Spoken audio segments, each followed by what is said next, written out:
Hey pros, so everybody was asking me in the comments about this iced coffee that I made using the Relieve CBD instant coffee. So I'm going to run it back again and give you guys a little more detail. Now, I started out by using the Relieve CBD infused instant coffee. This is a Colombian roast. It's available at topnotchflames.com. Now, you can use up to 2 scoops. During the day, I only use 1 scoop.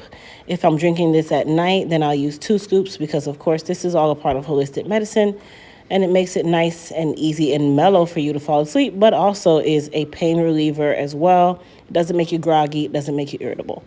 Now, you are going to pair this, of course, in a coffee cup with hot water, which I have my little boiler here that I got from Amazon. Now, one thing that I will say that probably I should have done when I did the video, like that's one reason why I'm bringing this video back, is instead of mixing your favorite coffee in your coffee mug, I should have actually done this in like a cup that was easier to pour. So going forward, I'll probably use my measuring cup, which is a 1 cup measuring cup. And I only ended up using about 1 cup of coffee anyway after it was brewed, while I'm using this cup that I got from Temu. So the Temu link will also be in the description box. Now, I did put ice in the glass from the beginning and then poured my coffee right on top of it so my coffee cooled down instantly. And then from there is when I use my favorite creamer. Now, you can use whatever creamer you choose. I use the flavor hazelnut. Use flavored creamers, you guys. It's going to change the game.